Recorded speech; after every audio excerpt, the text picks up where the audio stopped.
process to stone somebody. They will first take you to a cliff that was about 7 to 8 feet high, and they will push you off that cliff. Hopefully, your head would hit the ground and you would die. If it didn't, step 2, one person would take a huge boulder, and I mean like this big, and they would throw it down at your head or aim for your heart, hoping that that would kill you. If that didn't kill you, then the entire community would pick up their stones and stone you to death in a pit where you can't run away from. That's what Paul went through because of ministry, because of the gospel. Let me break that down for you. Friends have left. Let me break that down. Parents say, this doesn't make sense. I was even told yesterday, a parent pulled a kid out of his youth group because she loved Jesus too much. Imagine that. We're talking about stones. Stones. Jesus. Stones. You've done nothing wrong but love Jesus. Stones. You serve him with all your heart. Stones. You volunteer. You serve. Stones. You move every table, every church, sweep up and mop without complaining. Stones. You bring people to Christ. Stones. You pick them up for church. Stones. You feed them. Stones. You clothe them. Stones. How is it? Thank you. And you were supposed to be dead. You were supposed to give up. You were supposed to lose. You were supposed to OD on that drug. You were supposed to be strung out. You were supposed to be knocked up. You were supposed to be infected with that sexually transmitted disease. You were supposed to be locked up. You were supposed to be deaf, blind, and mute. You were supposed to be insignificant. You were supposed to be forgotten. You were supposed to be unmemorable. You were supposed to quit. You were supposed to be dead. That's the verdict this world has given you. Y'all not keep playing with the world. I'm just telling you, this is how it ends. The world wants you to be a shooting star, so you will fall. There need to be sons and daughters in the house, not shooting stars. People have left this church because we refuse to put them on the platform. And now where are they? Locked up. Are you with me? They wanted this mic. Pastor said, you're not ready yet. So they left. Because they believe the verdict of the world. That if you don't have this, then you failed. I can count on one hand how many times I preached in my church's Sunday altar. I can count on one hand. Imagine if I believed the lie of the enemy that because I don't preach a lot on a Sunday, that I'm not important on staff. I know my call on staff is to raise up all of y'all to be behind this pulpit. I don't need that pulpit. My joy is seeing Bible counselors up there leading worship and people encountering Jesus. That's what I'm up all night thinking about. That's what I sacrifice my family time for. But so many people have bought the lie. This is the verdict of the world. You were supposed to be dead. And the people that you think loved you the most will throw the first stone.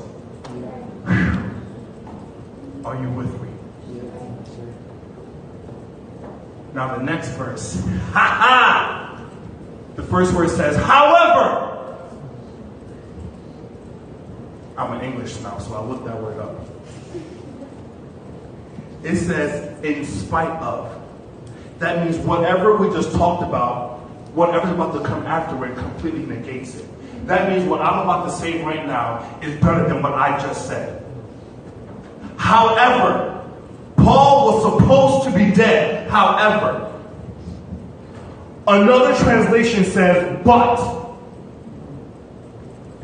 Y'all need to give God a but God praise. I was supposed to be dead, but God. I don't know what he's about to do. I just know that he's on the scene. I was supposed to be strung out, but God. I don't know yet, but I know that he's here. I was supposed to be dead in the streets, but God. I was supposed to be knocked up, but God. I was supposed to be lost, but God. I was supposed to be either been infected, I did that thing too many times, unprotected, but God. A lot of situation has a but God in it. I don't know yet how he's going to do it. It has not yet come to pass, but I know if he's on the scene, it's a but God moment. I give my God praise because I don't know yet what he's about to do, but he's on the scene. You can give God a but God praise. I don't know what you're going through. I don't know what the problem may be, but your God, he's on the scene. He's about to turn it around. He's about to flip this thing. Head over your shoulder. In the mighty name of Jesus, give him a but God praise.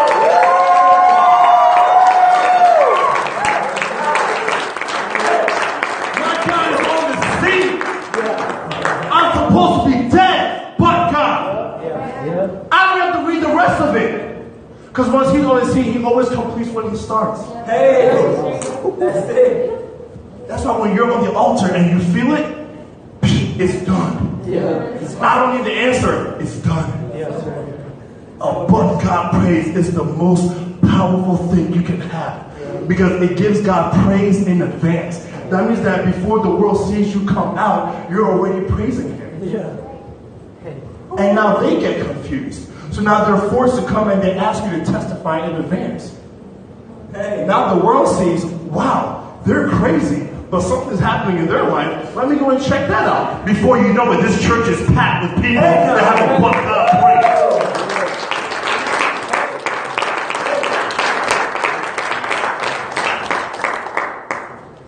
Whatever just happened to Paul is about to change. A new thing, is about to happen. And Isaiah 43:19 is about to happen.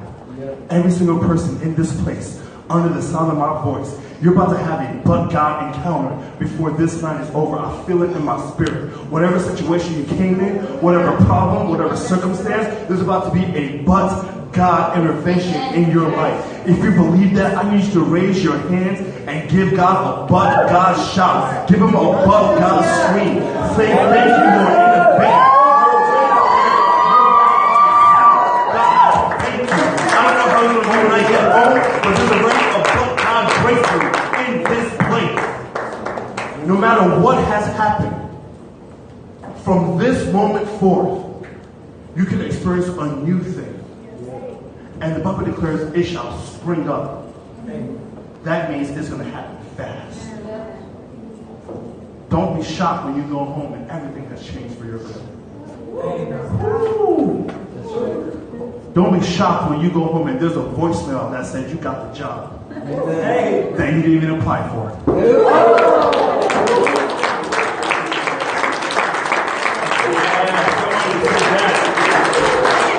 Don't be shocked when you get home and your mom took a message that you got a raise that you didn't even ask for. Don't be shocked. He's about to do a new thing. And it's about to spring up. I feel this in my spirit. It's about to spring up. It's about to happen. I was praying to the Lord one day. I said, Lord, I love my life and things are so good, but Lord, I just want to be able to just bless my wife with just something real nice. Real nice. Like I just want to do just something nice for her. The next day in the mail, a letter came from the bank that I have my mortgage with. I usually just rip it up because my mortgage comes out automatically. They don't play around with my money. They take it immediately. I don't write a check. They just take it. But this envelope seemed a little bit thicker. It was a new thing. So I opened it up, and supposedly last year I've been paying too much for my mortgage. So they gave me a check for $1,300.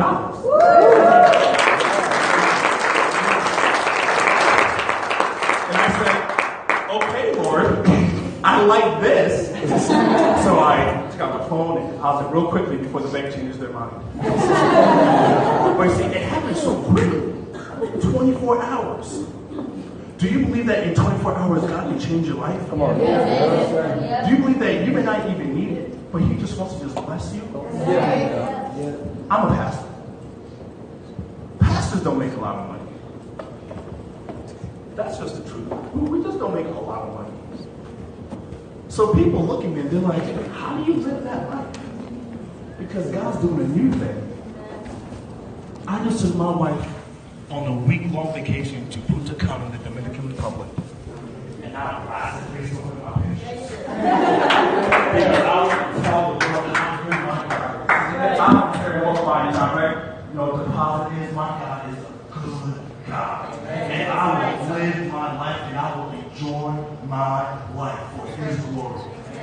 believe I had some fun in there. Because he did a new thing. When I worked in corporate America making all that money, I never went on that vacation.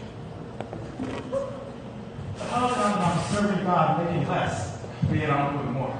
Yeah. I'm about to tell you, with your little praise that you have left, with your bug out praise, that's about to do a new thing in your life. On your life. Here we go. Okay. Now I'm excited. However, when the disciples gathered around him, he rose up and he went into the city. He rose up. Acts 14:20. He rose up. The enemy should have killed you when he had the chance. Praise God. Praise God. The enemy literally should have killed you when he had the chance. Because something happens when you don't kill it and it comes back. It comes back stronger, knowing that it has more power than it thought it did. If you hit me, and I know that that did not affect me, I now feel that I'm a little bit stronger than I actually am. I'm here to serve notice to the enemy, every devil in this place, every devil in this region, every devil in this state, that you should have killed every person on this room when you had the chance. When I flew from New Jersey into Houston, that point should have gone down because now I'm on fire and I have power that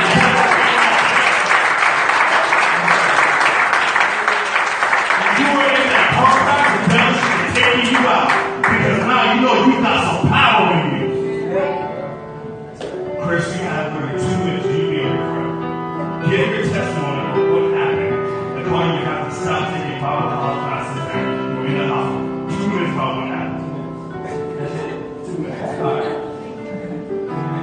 Alright, so most of you know we're a part of this congregation, but if you don't know, I was in the hospital for about 3 weeks because they found a mass that was in my lower back. I'm backtracking. The first hospital I went to, I was experiencing a lot of pain in my lower back and my left leg. And they told me that, oh, it's nothing, we'll give you some antibiotics, you're going to go home, you'll be fine. And I was like, okay, so, I went home, I took the antibiotics, the pain was actually worse than I went to the first time. So I went to a different hospital. And I got to this hospital, and they checked me out, they did some CAT scans, and they got me in and did all the machine work and everything. And they immediately told me, you have a large mass in your back, and we need to remove it as soon as possible. So, the doctor came in, he talked to me, he's like, we got to be prepared for the worst. It's a really big mass. We don't know what it is. It could be benign, it could be cancerous. We don't know, we're not sure. And the devil, he tried to attack me in a lot of ways in my family. He tried to, put the fear of cancer into my family and my friends. And I kept my faith through the whole time. I was just seeking God and asking him, God, if it's your will, let me know. Whatever it is, just let me a testimony of your glory. So I sought after him and I pressed it harder than I've ever did before. I didn't lose faith. I kept praying. I kept praying to God. And the doctor came back and he was like, you know what? The mass is benign.